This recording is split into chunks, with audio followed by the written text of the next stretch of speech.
Friends, ಎಲ್ಲರಿಗೂ ನಮಸ್ಕಾರ.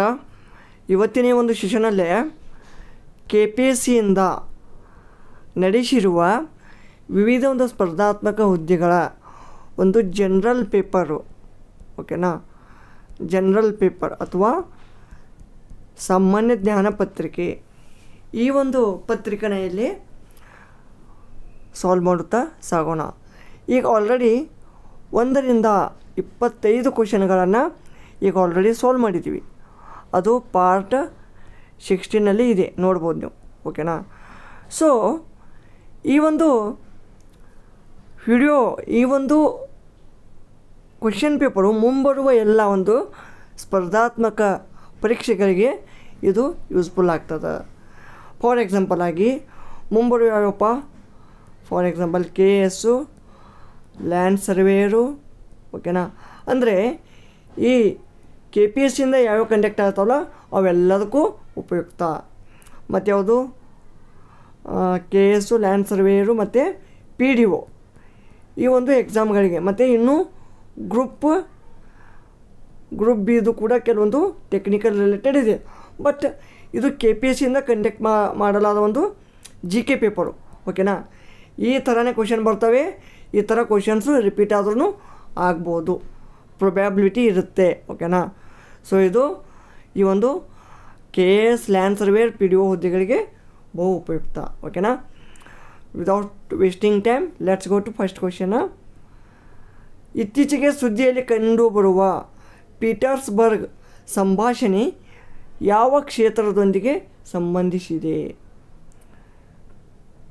ಇಲ್ಲಿ ಕರೆಕ್ಟ್ ಆನ್ಸರ್ ಏನು ಬರುತ್ತಪ್ಪ ಅಂದ್ರೆ, ಇದು ಕರೆಂಟ್ ಅಫೇರ್ಸ್ ರಿಲೇಟೆಡ್ ಕ್ವಶನ್ ಇದೆ, ಓಕೆನಾ. ಇದು 2021ನಲ್ಲಿ ನಡೆದ ಕ್ವಶನ್ ಪೇಪರು, ಆ ಒಂದು ವೇಳೆಯಲ್ಲಿ ಅಂದ ಒಂದು ಕ್ವಶನ್ ಇದು, ಓಕೆನಾ. ಸೊ ಇಲ್ಲಿ ಯುನೈಟೆಡ್ ನೇಷನ್ನಿಂದ ಒಂದು ಕಾನ್ಫರೆನ್ಸ್ ಆಗುತ್ತೆ. ಯಾವುದಪ್ಪ? ಅದು ಕ್ಲೈಮೇಟ್ ಚೇಂಜ್, ಅಂದರೆ ವಾಯುಗುಣ ಕ್ರಿಯೆ, ಓಕೆನಾ, ವಾಯುಗುಣ ಕ್ರಿಯೆ. ಸೊ ಇಲ್ಲಿ ಕರೆಕ್ಟ್ ಆನ್ಸರ್ 2 ಆಗುತ್ತೆ. ನೆಕ್ಸ್ಟ್ ಕ್ವಶನ್,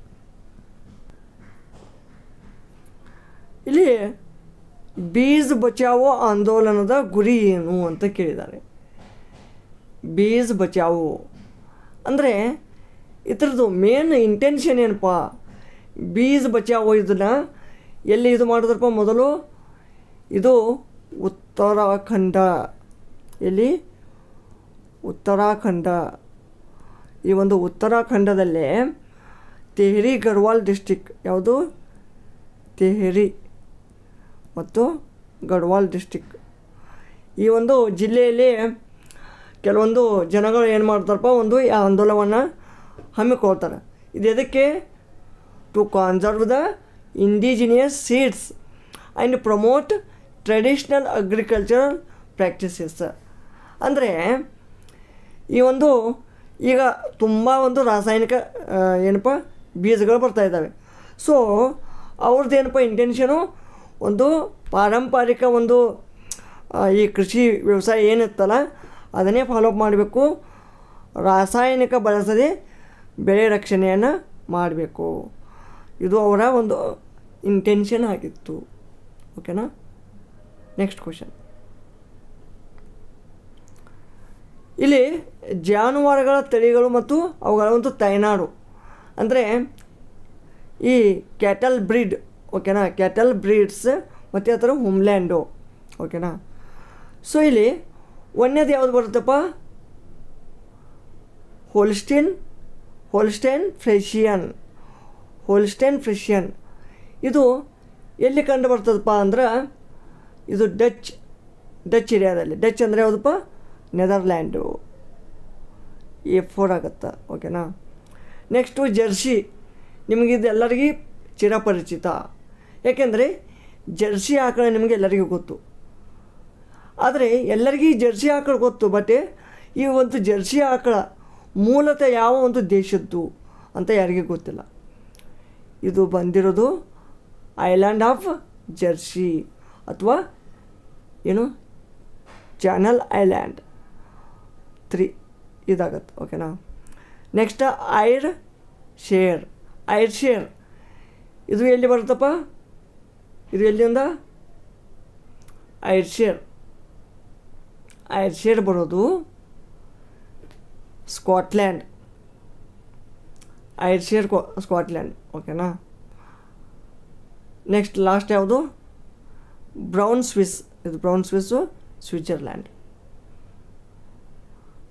ಓಕೆನಾ. ನೆಕ್ಸ್ಟ್ ಇಲ್ಲಿ ಆಪ್ಷನಲ್ಲಿ ಇಲ್ಲೇ ನಾವೇನು ಮ್ಯಾಚ್ ಮಾಡೋದಲ್ಲ ಅದೇ ಆಪ್ಷನ್ ಬರುತ್ತೆ. ನೆಕ್ಸ್ಟ್ ಕ್ವಶನ್ ನೋಡಿ, ವಿಜ್ಞಾನ ಮತ್ತು ತಂತ್ರಜ್ಞಾನ ಇಲಾಖೆಯು ಯಾವ ಸಂಘಟನೆಯೊಂದಿಗೆ ವೈಭವ್ ಶೃಂಗಸಭೆಯನ್ನು ಆಯೋಜಿಸುವುದು? ಇದು ಕರೆಂಟ್ ಅಫೇರ್ಸು. ಓಕೆನಾ. ಸೊ ಅದು DRDO ಇತ್ತು ಆನ್ಸರ್. ಓಕೆನಾ. ನೆಕ್ಸ್ಟು, ಭಾರತದಲ್ಲಿ ರ್ಯಾಲಿ ಫಾರ್ ವ್ಯಾಲಿ ಈ ಒಂದು ಕಾರ್ಯಕ್ರಮವನ್ನು ಆಯೋಜಿಸಿರುವುದು ಈ ಸಮಸ್ಯೆಯನ್ನು ಎತ್ತಿ ಹಿಡಿಯಲು. ಏನಪ್ಪ? ಸ್ಥಳಾಂತರಗೊಂಡ ಜನರ ಪುನರ್ವಸತಿ ಅಥವಾ ರೀಸೆಟಲ್ಮೆಂಟ್ ಆಫ್ ಡಿಸ್ಪ್ಲೇಸ್ಡ್ ಪರ್ಸನ. ಓಕೆನಾ. ಇದು ರ್ಯಾಲಿ ಫಾರ್ ವ್ಯಾಲಿ ಇದು ಇಂದೋರ್ ಟು ಅಂದರೆ ಫ್ರಮ್ ಇಂದೋರಿಂದ ಸ್ಟಾರ್ಟ್ ಆಗತ್ತೆ. ಅದು ಸರ್ದಾರ್ ಸರೋವರ್ ಡ್ಯಾಮ್, ಈ ಒಂದು ಡ್ಯಾಮಿಂದ ಕೆಲವೊಂದು ಅಲ್ಲಿ ಹಳ್ಳಿಗಳಿಗೆ ಏನಾಗುತ್ತಪ್ಪ ಒಂದು ಸ್ಥಳಾಂತರಗೊಳ್ಬೇಕಾಗ್ತದೆ. ಈಗ ಆ ಡ್ಯಾಮಿಂದ ಏನಾಗುತ್ತಪ್ಪ, ಇಲ್ಲಿ ಒಂದು ಇದು ಡ್ಯಾಮ್ ಕಟ್ಟಿದ್ದಾರೆ. ಓಕೆನಾ. ಆ ಡ್ಯಾಮಿಂದ ಇಲ್ಲಿ ಸೈಡ್ ಏನು ಇವು ಹಳ್ಳಿಗಳಿದ್ವಲ್ಲ ಆ ಒಂದು ಹಳ್ಳಿಗಳಾಗಲಿ ಆ ಒಂದು ಜನರ ವಸತಿ ಆಗಲಿ ಆ ಒಂದು ವಸತಿಗಳೇನಪ್ಪ ಶಿಫ್ಟಿಂಗ್ ಮಾಡಬೇಕಾಯಿತು. ಓಕೆನಾ. ಸೊ ಅದಕ್ಕೆ ರ್ಯಾಲಿ ಫಾರ್ ವ್ಯಾಲಿ ಅಂತ ಒಂದು ಆಂದೋಲನವನ್ನು ಒಂದು ಕಾರ್ಯಕ್ರಮವನ್ನು ಆಯೋಜನೆ ಮಾಡಿದ್ರು. ಓಕೆನಾ. ನೆಕ್ಸ್ಟು ಇಲ್ಲಿ ನೆಕ್ಸ್ಟ್ ನೋಡ್ಬೋದು 31ನೇದು ಹೊಂದಿಸಿ ಬರೆಯಲಿದೆ. ಓಕೆನಾ. ವಾಯುಗುಣ ಮತ್ತು ವಾಯುಗುಣದ ಸಂಕೇತ ಯಾವುದಂತ ನಿಮಗಿಲ್ಲಿ ಗೊತ್ತಾಗುತ್ತೆ. ಇಲ್ಲಿ ನೋಡಿ ಈಗ ಹೇಳ್ತೀನಿ.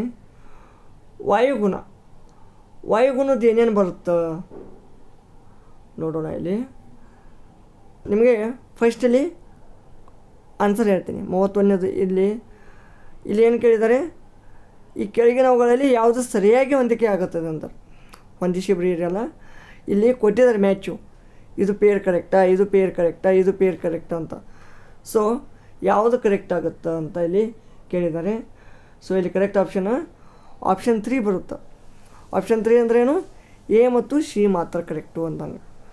ಸೊ ಅಂದರೆ ಉಷ್ಣವಲಯದ ಮಳೆಕಾಡು AW ಇದು ಇದರ ಒಂದು ಕ್ಲೈಮೇಟ್ ಕೋಡು. ಮತ್ತು ಸಮಶೀತೋಷ್ಣ ಬೋರಿಯಲ್ ಶೀತ ಮರುಭೂಮಿ BWK. ಓಕೆನಾ. ಸೊ ಇದೊಂದು ಕ್ಲೈಮೇಟ್ ಕೋಡ್ ಇರುತ್ತೆ. ಉಷ್ಣವಲಯದ ಮಳೆಕಾಡಿಗೆ ಒಂದು ಕ್ಲೈಮೇಟ್ ಒಂದು ಕೋಡು. ಓಕೆನಾ. ಮತ್ತು ಉಷ್ಣವಲಯದ ಮತ್ತು ಉಪ ಉಷ್ಣವಲಯದ ಸ್ಟೆಫಿ ಅದಕ್ಕೆ ಬೇರೆ ಬರುತ್ತೆ. ಓಕೆನಾ. ಅದಕ್ಕೊಂದು ಬೇರೆ ಒಂದು ಏನಪ್ಪ ಕೋಡು. ಸೊ ಇಲ್ಲಿ ಇದು BSH ಇದೆಯಲ್ಲ, ಇದು ಎದಕ್ಕೆ ಬರ್ತೈತಪ್ಪ ಅಂದ್ರೆ ಹಾಟ್ ಸ್ಟೆಫಿ ಅದು ಹಾಟ್ ಸ್ಟೆಫಿ ಕ್ಲೈಮೇಟ್.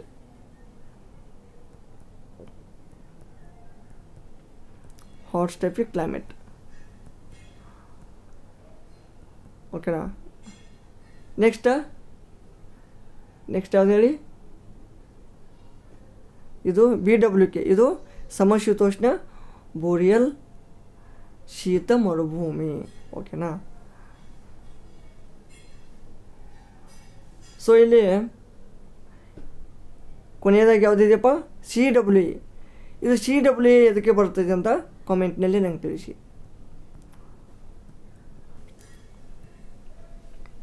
ಅರಣ್ಯವನ್ನು ಕಡಿದು ಮತ್ತು ಬೆಂಕಿಯಿಂದ ಸುಟ್ಟು ಆ ಪ್ರದೇಶದಲ್ಲಿ ವ್ಯವಸಾಯ ಮಾಡುವುದಕ್ಕೆ ಏನಂತ ಕರೀತಾರೆ? ಇಲ್ಲಿ ಇಂಗ್ಲೀಷ್ನಲ್ಲಿ ಇದಕ್ಕೆ ಸ್ಲ್ಯಾಶ್ ಆ್ಯಂಡ್ ಬರ್ನ್ ಅಗ್ರಿಕಲ್ಚರ್ ಅಂತಾರೆ. ಸೊ ಇದೊಂದು ಸ್ಥಳಾಂತರ ವ್ಯವಸಾಯ ಅಥವಾ ಶಿಫ್ಟಿಂಗ್ ಕಲ್ಟಿವೇಷನ್. ಅರ್ಥ ಆಯ್ತಾ? ಇಲ್ಲಿ ಏನು ಮಾಡ್ತಾರಪ್ಪ, ಈ ಒಂದು ಅಗ್ರಿಕಲ್ಚರ್, ಈ ಒಂದು ವ್ಯವಸಾಯದಲ್ಲಿ ಏನು ಇರುತ್ತಂದ್ರೆ ಒಂದು ಗಿಡಗಳನ್ನು ಕಟಿಂಗ್ ಮಾಡ್ತಾರೆ, ಅವುಗಳನ್ನು ಸುಡ್ತಾರೆ. ಇದು ಎಲ್ಲಿದು ಫಾರೆಸ್ಟ್ನಲ್ಲಿ, ಓಕೆನಾ? ಅದನ್ನು ಸುಟ್ಟು ಅಲ್ಲಿ ಭೂಮಿಯನ್ನು ಒಂದು ತಯಾರು ಮಾಡ್ತಾರೆ, ಓಕೆನಾ? ಭೂಮಿಯನ್ನು ತಯಾರು ಮಾಡಿ ಆಮೇಲೆ ಬೆಳೆಗಳನ್ನು ಬೆಳೆದು ಆ ಬೆಳೆಗಳನ್ನು ಪಡೆದು ಮತ್ತೆ ಒಂದು ಬೇರೆ ಜಾಗಕ್ಕೆ ಹೋಗ್ತಾರೆ. ಹೀಗೆ ಸ್ಥಳಾಂತರ ವ್ಯವಸಾಯ ಅಂತ ಅಂತಾರೆ ಇದಕ್ಕೆ. ನೆಕ್ಸ್ಟ್ ಕ್ವಶನ್, ಕಬ್ಬಿಣದ ಅದಿರಿನ ಉತ್ಪಾದನೆಯ ಹಂಚಿಕೆಯಲ್ಲಿ ಯಾವ ರಾಜ್ಯ ಮೊದಲ ಸ್ಥಾನದಲ್ಲಿದೆ? ಇಲ್ಲಿ ಈ ಕ್ವಶನ್ನಿನ ಆನ್ಸರ್ ಏನಪ್ಪ ಅಂದರೆ ಒಂದು ಹೆಮ್ಮೆ ಪಡೆಯುವಂಥ ಒಂದು ವಿಷಯ. ಯಾಕೆಂದರೆ ಇಲ್ಲಿ ಕಬ್ಬಿಣದ ಅದಿರಿನ ಉತ್ಪಾದನೆ ಹಂಚಿಕೆಯಲ್ಲಿ Karnataka is the leading producer of iron ore in India, followed by Odisha, ಆಮೇಲೆ ಛತ್ತೀಸ್ಗಢ, ಆಮೇಲೆ ಗೋವಾ, ಜಾರ್ಖಂಡ್, ಓಕೆನಾ? ಆದರೆ ಐರನ್ ಓರ್ದು ಅದಿರು ಎಲ್ಲಿ ಹೆಚ್ಚಿಗೆ ಸಿಗ್ತದ ಅಂದರೆ ಒರಿಸ್ಸಾ ಮತ್ತು ಜಾರ್ಖಂಡ್ ಬೆಲ್ಟಲ್ಲಿ ಸಿಗ್ತದೆ,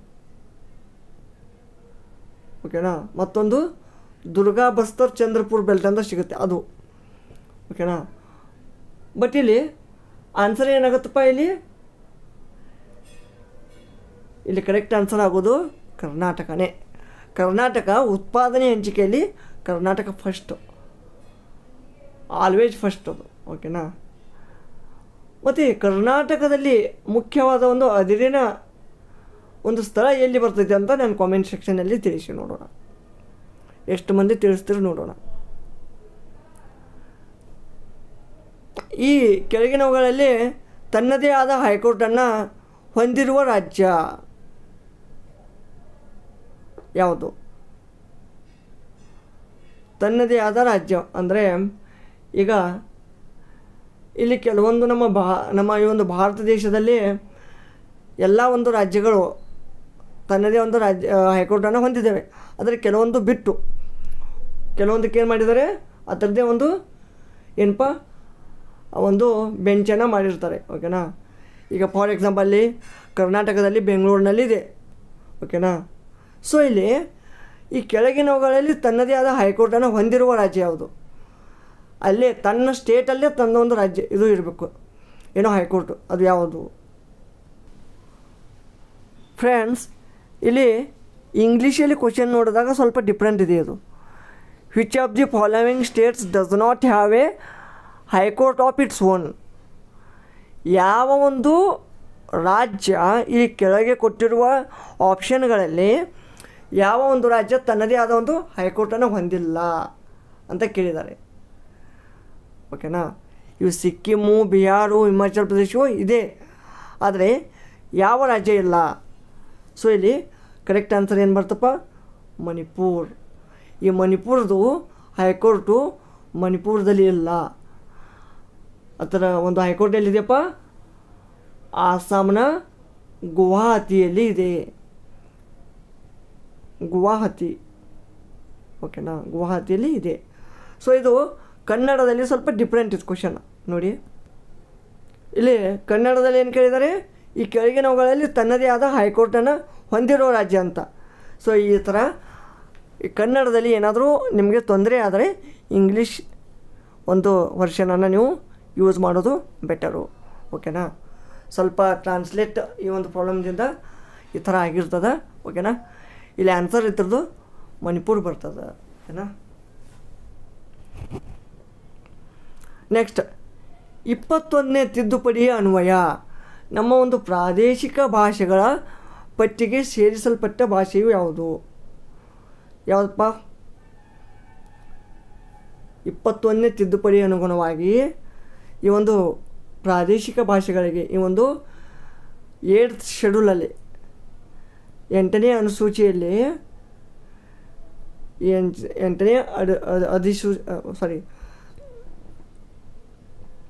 8ನೇ ಅನುಸೂಚಿಯಲ್ಲಿ ಏನಪ್ಪ, ಸಿಂಧಿ ಭಾಷೆಯನ್ನು ಸೇರಿಸಿದ್ದಾರೆ. ಓಕೆನಾ. ಇದು 21ನೇ ತಿದ್ದುಪಡಿ ಅಥವಾ 21ನೇ ಅಮೆಂಡ್ಮೆಂಟ್ ಆ್ಯಕ್ಟ್ ಯಾವ ಒಂದು ಇಸ್ವಿಯಲ್ಲಿ 1967 ಓಕೆನಾ. 1967 ಈ ಒಂದು ಭಾಷೆಯನ್ನು ಯಾರು ಮಾಡ್ತಾರೆ? ಇದು ಎಷ್ಟನೇ ಭಾಷೆಪ್ಪ? ಮುಂಚೆ 14 ಇದ್ದು ಇದನ್ನು 15ನೇ ಭಾಷೆಯಾಗಿ 15th ಯಾರು ಮಾಡ್ತಾರೆ? ಓಕೆನಾ. ನೆಕ್ಸ್ಟ್ ಕ್ವಶನ್, ಸಂವಿಧಾನ ರಚನಾ ಸಭೆಯನ್ನು 36ನೇ ಕ್ವಶನ್ ನೋಡಿ. ಸಂವಿಧಾನ ರಚನಾ ಸಭೆಯನ್ನು ಯಾವ ಪ್ರಸ್ತಾವನೆಯ ಅನುಗುಣವಾಗಿ ರಚಿಸಲಾಯಿತು? ಕರೆಕ್ಟ್ ಆನ್ಸರ್ ಕ್ಯಾಬಿನೆಟ್ ಆಯೋಗ. ಈ ಒಂದು ಕ್ಯಾಬಿನೆಟ್ ಆಯೋಗವನ್ನು ಈ ಒಂದು 1946ರಲ್ಲಿ ಇದನ್ನು ಫಾರ್ಮ್ ಮಾಡಿ ಒಂದು ಈ ಸಂವಿಧಾನ ರಚನಾ ಸಭೆಯನ್ನು ಈ ಒಂದು ಪ್ರಸ್ತಾವನೆಯನ್ನು ರಚಿಸಲಾಯಿತು. ಓಕೆನಾ. ಈ ಒಂದು ಏನಪ್ಪ, ಈ ಒಂದು ಆಯೋಗದ ಮೇರೆಗೆ ಈ ಒಂದು ರಚನಾ ಸಭೆಯನ್ನು ರಚಿಸಲಾಯಿತು. ಓಕೆನಾ. ಸಾರಿ ಫಾರ್ ದ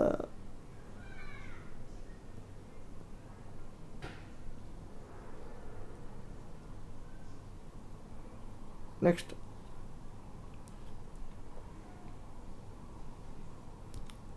ಮೊಟ್ಟ ಮೊದಲ ಬಾರಿಗೆ ಅಭಿವೃದ್ಧಿ ಆಡಳಿತ ಎಂಬ ಪದವನ್ನು ಬಳಸಿದವರು ಯಾರು? ಅಭಿವೃದ್ಧಿ ಅಂದರೆ ಅಭಿವೃದ್ಧಿ ಆಡಳಿತ ಅಂದರೆ ಡೆವಲಪ್ಮೆಂಟ್ ಅಡ್ಮಿನಿಸ್ಟ್ರೇಷನ್. ಡೆವಲಪ್ಮೆಂಟ್ ಏನು? ಅಡ್ಮಿನಿಸ್ಟ್ರೇಷನ್. ಈ ಒಂದು ಪದವನ್ನು ಯಾರು ಫಸ್ಟ್ ಬಳಸಿದರು ಅಂದರೆ UL ಗೋಸ್ವಾಮಿ ಅವರು. ಓಕೆನಾ. ಅವರು ಈ ಒಂದು ತಮ್ಮದೇ ಆದ ಒಂದು ಬುಕ್ಕನ್ನು, ಒಂದು ಆರ್ಟಿಕಲನ್ನು ಬರೆದಿದ್ದರು. ಅದರಲ್ಲಿ structure of development administration in India ಅಂತ. ಅದನ್ನು 1955ರಲ್ಲಿ ಪಬ್ಲಿಷ್ ಮಾಡಿದ್ದಾರೆ. ಓಕೆನಾ. ನೆಕ್ಸ್ಟ್ ಕ್ವಶನ್,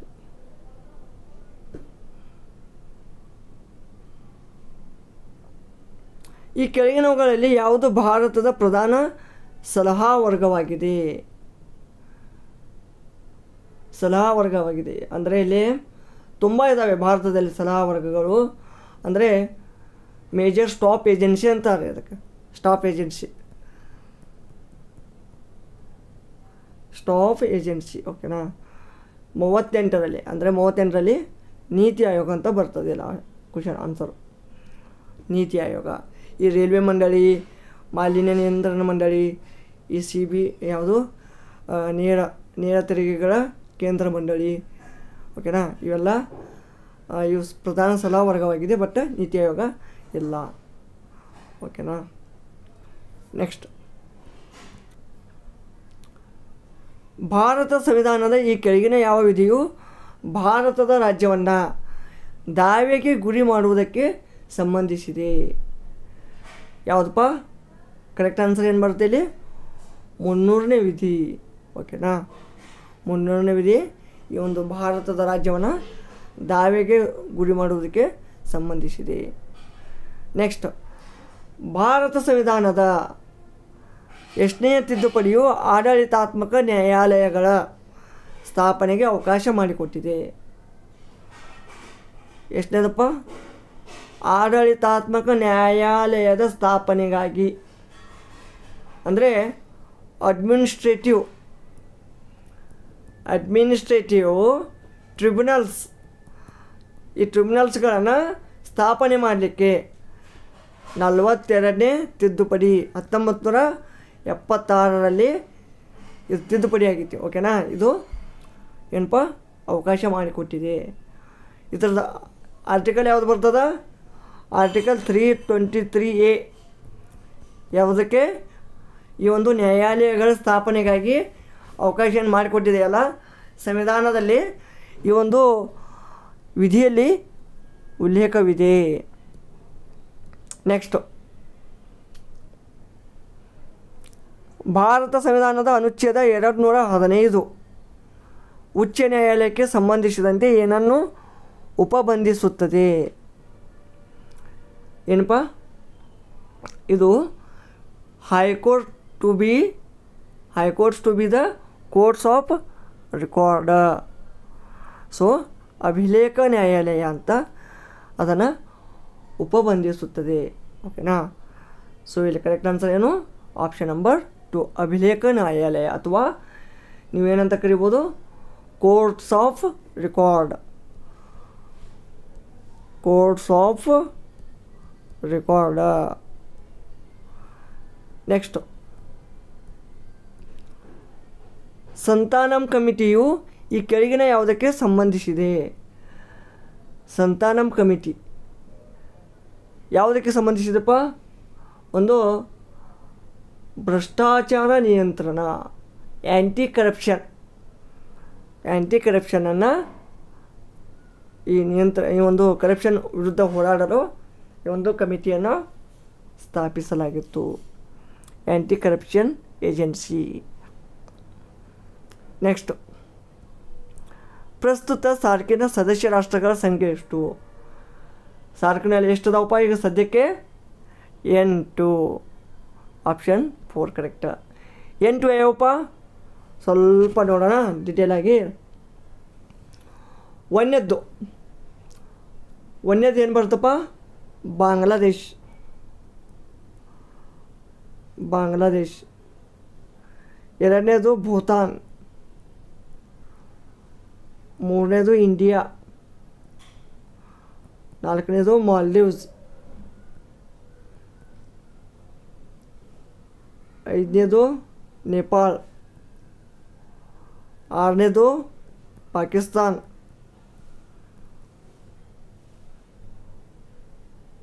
ಆಯಿತಾ. ನೆಕ್ಸ್ಟ್ ಏನು? ಶ್ರೀಲಂಕಾ.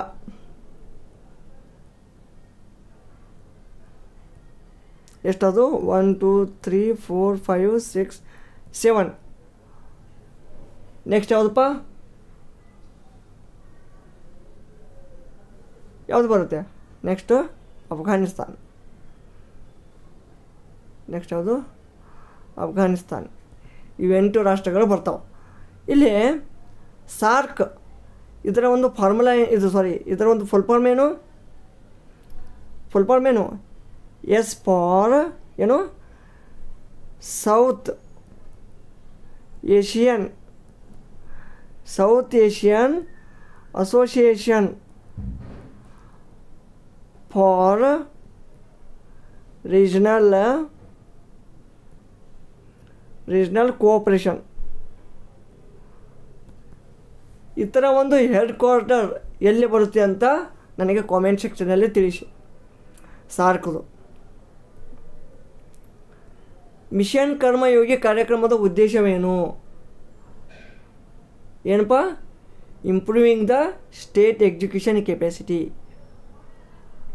ನಾವಿಲ್ಲಿ ಏನು ಅನ್ಬೋದು? ಇಲ್ಲಿ ಕರೆಕ್ಟ್ ಆನ್ಸರು ಆಪ್ಷನ್ ನಂಬರ್ 1 ಆಗುತ್ತೆ. ನಾಗರಿಕ ಸೇವೆಯ ಸಾಮರ್ಥ್ಯ ವೃದ್ಧಿಯ ಒಂದು ಸಲುವಾಗಿ ಈ ರಾಷ್ಟ್ರೀಯ ಕಾರ್ಯಕ್ರಮವನ್ನು ಹಮ್ಮಿಕೊಳ್ತಾರೆ. ನೆಕ್ಸ್ಟ್, ಇತ್ತೀಚೆಗೆ ಕೇಶವಾನಂದ ಭಾರತಿ ನಿಧನರಾದರು. ಇವರು ಸುಪ್ರೀಂ ಕೋರ್ಟಿನ ಈ ಕೆಳಗಿನ ಯಾವ ನಿರ್ಧಾರಗಳಿಗೆ ಅರ್ಜಿದಾರರಾಗಿದ್ದರು? ಸಂವಿಧಾನದ ಮೂಲ ಸಂರಚನೆಯ ಇವನ್ನು ತಿದ್ದುಪಡಿ ಮಾಡಲಾಗದಂತ ಹೇಳಿದರು. Basic structure of constitution. ಇದನ್ನು ಅಮೆಂಡ್ ಮಾಡಲಿಕ್ಕೆ ಅದರ ಒಂದು ಮೂಲ ಸಂರಚನೆಗೆ ಧಕ್ಕೆಯನ್ನು ತರಲಾಗದು ಅಥವಾ ತಿದ್ದುಪಡಿ ಮಾಡಲಾಗದಂತ ಹೇಳಿದರು. ಇದು ಯಾವಾಗ? 1973ಯಲ್ಲಿ. ನೆಕ್ಸ್ಟ್ ಕ್ವಶನ್, ಉತ್ತರ ವೇದದ ಸಾಹಿತ್ಯದ ಬರವಣಿಗೆ ಇರುವುದು ಏನೇನಪ್ಪ? ವೇದಾಂಗ್ಸ್ ಬರ್ತವೆ, ಓಕೆನಾ. ಆಮೇಲೆ ಉಪವೇದ ಬರ್ತವೆ, ಆಮೇಲೆ ತಂತ್ರಾಸ್ ಬರ್ತವೆ, ಆಗಮಾಸ್ ಬರ್ತವೆ, ಮತ್ತು ಉಪಂಗಾಸ್, ಪುರಾಣಾಸ್, ಇತಿಹಾಸ, ಓಕೆನಾ. ಆದರೆ ಇಲ್ಲಿ ಆಪ್ಷನಲ್ಲಿ ಏನಿದೆಯಪ್ಪ? ನಮಗಿಲ್ಲಿ ಆಪ್ಷನಲ್ಲಿ ಏನಿದೆ? ಈ ಉಪಂಗಾಸ್ ಅಂತೂ ಏನೂ ಇಲ್ಲ, ಓಕೆನಾ. ಸೊ ಇಲ್ಲಿ ನಮಗೆ ಸೂತ್ರಗಳಲ್ಲಿ ಮತ್ತು ಸ್ಮೃತಿಗಳಲ್ಲಿ ಅಂತ ಬರ್ತದೆ. ಆಪ್ಷನ್ ನಂಬರ್ 3 ಕರೆಕ್ಟ್ ಬರುತ್ತೆ. ಓಕೆನಾ. ನೆಕ್ಸ್ಟ್, ಮೌರ್ಯರ ಕಾಲದಲ್ಲಿದ್ದ ಆಡಳಿತ ಭಾಷೆ ಯಾವುದು? ಯಾವುದು ಬರ್ತಪ್ಪ? ಪ್ರಾಕೃತ. ಆಡಳಿತ ಭಾಷೆ ಯಾವುದು? ಪ್ರಾಕೃತ. ಈ ಒಂದು ಪ್ರಾಕೃತ ಭಾಷೆ ಇತ್ತು. ಬಟ್ ಇನ್ನೊಂದು ಇಂಪಾರ್ಟೆಂಟ್ ಹೇಳ್ಬೇಕಂದ್ರೆ ಬ್ರಾಹ್ಮಿ ಒಂದಿತ್ತು. ಓಕೆನಾ.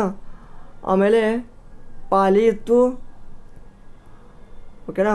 ಅದರಲ್ಲಿ ಖರೋಷ್ಠಿ ಒಂದು ಇತ್ತು. ಬಟ್ ಪ್ರಾಕೃತ ಇದು ಆಡಳಿತ ಭಾಷೆ ಆಗಿತ್ತು. ಅರ್ಥ ಆಯ್ತಾ? ಇದು ಮೇನ್ ಇಂಪಾರ್ಟೆಂಟ್. ನಿಮಗೆ ಕೇಳಿದ್ರೆ ಪ್ರಾಕೃತ ಅಂತ ನೀವು ಟಿಕ್ ಮಾಡಬೇಕು. ನೀತಿಸಾರ ಗ್ರಂಥ ಬರೆದವರು ಯಾರು? ಯಾರು ಬರೆದಿದ್ದಾರಪ್ಪ? ಕಮಂಡಕ ಇವರು ಬರೆದಿದ್ದಾರೆ. ಕಮಂಡಕ ಯಾರು? ಇವರು ಚಾಣಕ್ಯನ, ಇವ್ರು ಕಮಂಡಕ ಒಬ್ಬ ಚಾಣಕ್ಯನ ಏನು ಶಿಷ್ಯ. ಓಕೆನಾ. ಈ ಒಂದು ಕಮಂಡಕ ಈ ನೀತಿಸಾರ ಗ್ರಂಥದಲ್ಲಿ ಏನು ತಿಳಿಸಿದ್ದಾನೆ ಅಂದರೆ, ಈ ಪ್ರಾಚೀನ ಭಾರತದ ಒಂದು ಈ ಪೊಲಿಟಿಕ್ಸ್, ರಾಜಕೀಯ ಮತ್ತು ಒಂದು ರಾಜ್ಯದ ಬಗ್ಗೆ ಒಂದು ಸ್ವಲ್ಪ ತಿಳಿಸ್ಕೊಟ್ಟಿತ್ತು ಅದರಲ್ಲಿ. ಓಕೆನಾ. ಒಂದು ಪೊಲಿಟಿಕ್ಸ್ ಮತ್ತು ಸ್ಟೇಟ್ ಕ್ರಾಫ್ಟ್ ಮೇಲೆ ಒಂದು ಗ್ರಂಥವನ್ನು ಬರೆದಿದ್ದ. ನೆಕ್ಸ್ಟ್, ಕನ್ನಡದ ಪಂಚತಂತ್ರ ಕೃತಿ ಬರೆದವ್ರು ಯಾರು? ದುರ್ಗಸಿಂಹ. ಯಾರು? ದುರ್ಗಸಿಂಹ. ಸೊ ದುರ್ಗಸಿಂಹ ಏನಾಗ್ತದೆ? Correct answer.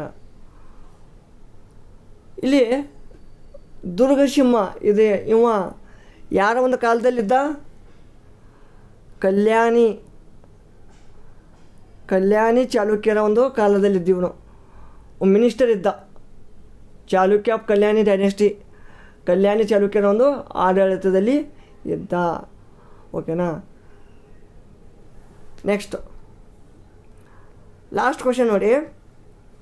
ಶ್ರೀಕೃಷ್ಣ ದೇವರಾಯನು ರಾಜನೀತಿ ಈ ಒಂದು ಬಗ್ಗೆ ರಚಿಸಿದ ಗ್ರಂಥ ಯಾವುದಪ್ಪ? ಅವನು ಈ ಜಾಂಬವತಿ ಕಲ್ಯಾಣ ಬರೆದಿದ್ದಾನೆ, ಅಮುಕ್ತ ಮೌಲ್ಯದ ಬರೆದಿದ್ದಾನೆ, ಇವೆರಡು ಬರೆದಿದ್ದಾನೆ. ಆದರೆ ಇಲ್ಲಿ ರಾಜನೀತಿ ಬಗ್ಗೆ ಹೇಳೋದು ಯಾವುದಂದರೆ ಅಮುಕ್ತ